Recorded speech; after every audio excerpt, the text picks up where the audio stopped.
hugely impressed with Kevin Kolb. I know the Eagles got destroyed by the Saints, which really I would have expected if I knew Kolb was playing. Like I said in my prediction video, if Kolb is starting, I'm taking the Saints. Unfortunately, I got up and it was too late to change my pick. So on Yahoo, I was stuck with the Eagles. But on NFL Picker, for some reason, I had picked the Saints. So I don't know. It's just weird. I got up too late, god damn it. But anyway, the Saints dominated, but Kolb was not the reason why they lost. So Kolb had some mistakes, but he played his best. He went out there, threw for close to 400 yards, threw a couple touchdowns, threw some picks, but that's going to happen. I really expected him to go out there and play awful, and he did not. Now, Garcia probably would have played better. McNabb would have definitely played better, but that does not change the fact that Kolb was not the reason why the Eagles lost this game, and just for that, I got to give it up to him. And the Eagles lost this game because Drew Brees is a man possessed. He looks like he is just mad as hell for these last 2 years. The last 2 years, the Saints should have been good, but they've been blowing close games. They've been really struggling in tight contests, and in spite of Drew Brees having 2 amazing seasons, they missed the playoffs, and he looks mad. He's coming out this year, and he's like, I'm going to make sure we make the playoffs this year, and he is on some record-shattering paces. He looks like he's going to have a season for the ages. So, for the Eagles, I don't think there's anything to worry about. They're getting McNabb back after the Chiefs game, and they can beat the Chiefs probably with whatever quarterback they want to throw back there. It looks like it's going to be Kolb, though. So, let's move on. Houston and Tennessee. Tennessee, you were the best team in the league not to go to the Super Bowl last year. This year, you're the best 0-2 team in the league. So, you're the best worst teams in the league. Sucks, don't it? I mean, I feel for you guys because you lost by field goals in both your first 2 games. And, in this game, let's just focus on this. Chris Johnson played one of the best games you will ever see any running back play. Catching passes, yards after the catch, breaking tackles, outrunning players, and breaking off long runs. I mean, you guys, a lot of you people obviously know that the Niners and Frank Gore had a big game against my Seahawks, but I think Chris Johnson probably played better than that. Chris Johnson was amazing out there, and he is showing how good he really is, but it's like winning the lottery and getting hit by a bus 2 minutes later. I got to give credit to my friend for that one. My friend came up with that one after he heard about the Chris Johnson fiasco, because the Titans lost, and Andre Johnson got on track after a really bad game last week where he was just completely shut down. So, looking at this Tennessee team, they're obviously good, but if they go 0-3, which is looking like it could very well happen, if they fall to the Jets next week, it's pretty much over. And it doesn't matter if they lose by 1 point next week.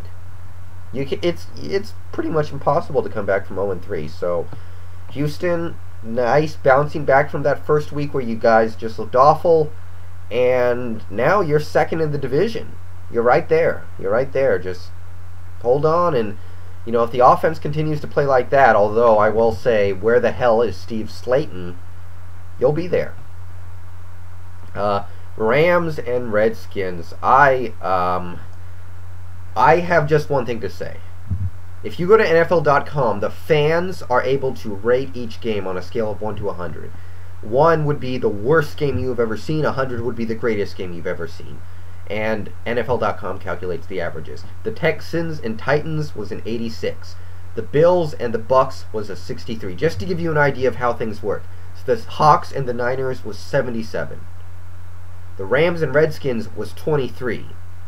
That defines better than words my feelings on how big of a crap I could give about this game. It was one of the worst games you could ever be doomed to watch. And anybody who watched this game, I'm sorry. I can't think of anything to say. The only thing I can say that I think is somewhat interesting is Jason Campbell is a career tease. He's going to be just good enough to where you don't want to run him out of town and kick him out, but he's never going to be good enough to lead a good team. He is stuck in the middle between being bad enough to be called a bust and bad enough to get kicked out and being good enough to lead a playoff team, lead a championship team. It's right in the middle. And, you know, if the Redskins are going to fall for his career tease act, they're going to be stuck with a very average quarterback for a long time. And I kind of sort of maybe see that happening. Bucks and Bills, I got to give huge ups to the Bills. That opening week loss could have killed their season, but they came out and laid a nice whooping on the Bucks. I mean, the Bucks fought back in the second quarter. They made it a game, but Buffalo hit 2 big pass plays, one to Lee Evans, one to T.O. T.O. dropped another touchdown too, actually. They got the pick 6. They played awesome. And like I said, I thought that loss against New England would derail their whole year, but they pretended like that loss never happened out there today. They went out, won against admittedly a lesser team at home, but I'm impressed either way. Trent Edwards played real well, and I did see T.O. on Twitter, and for those of you who didn't, he took his shots at Tony Romo. I'll get into that in a minute, but he's a character. Pittsburgh and Chicago. You know, Jay Cutler was traded for games like these last 2 weeks. The Bears traded for Jay Cutler so they could have a chance to win games like last week and this week. The first week backfired. I mean, he lost that game for them. This week, he redeemed himself, and I got to give it up to him because I don't think he turned it over once, and he threw a couple touchdowns and played real well against one of the better defenses you'll see out there, definitely. One of the better defenses you're going to have a chance to see. And, you know, I know Jeff Reed missed those 2 field goals at the end, and I kind of felt like he was going to miss those. Those were not easy field goals. They were not long. I mean, they were fairly long, but they were not chip shots, and in Soldier Field, those are not gimmies. So, I'll just say, I know Jeff Reed should make those, but I'd also look at the offense for not getting him a little bit closer. So beyond that, you know, Chicago just hung in there really tough.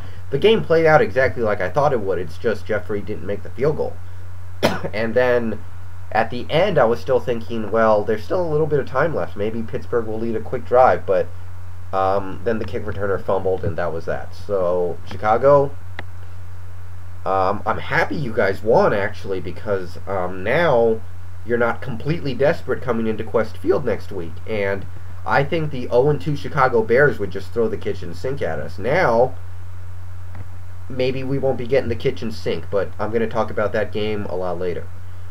Browns, Broncos, just nothing you can say. I'll just say that, you know, Denver keeps winning, and they look like they're going to start 3-0 because Oakland, I mean, they still have a lot of work to do. As good as they looked at times throughout these first 2 weeks, they looked good, but, you know, that draft pick looks like it's not going to be top 5 anymore, but there's still a lot of time for a lot of stuff to happen. So, you know, I'll say that Denver defense, they did some nice work on it. In the offseason, when they hired Josh McDaniels, I thought to myself, you know, why would you get an offensive coordinator? Go get a defensive coordinator to fix that defense like Rex Ryan or Spags, but it's worked. I mean, they've allowed 13 points in the first 2 games, and Orton played okay out there. The running game looked solid, and it was just a nice, solid win. I don't have anything special to say, but they took care of it and won by 3 touchdowns. Oh, and there was actually a kickoff fumble on the opening kickoff for Denver that led to a field goal, so you can't really put that on the defense either. Ravens and Chargers. I really wanted to watch this game, but I didn't get it. It was a great game.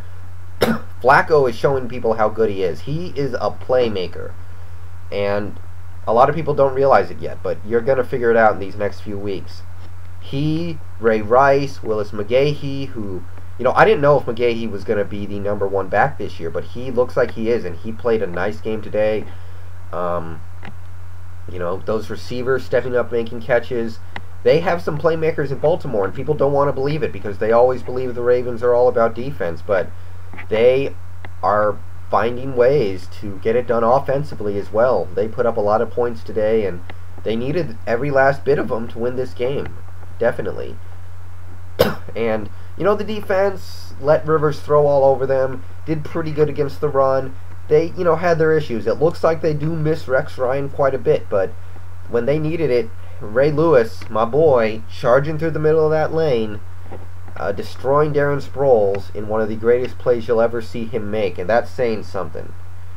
San Diego, I know Jamal Williams is out for the year. We learned about that earlier this week, and they have so many injuries right now, and this isn't an excuse, but I'll say with all these injuries that San Diego has, maybe, just maybe, I'm not going to say their season's over yet, but it does look bad.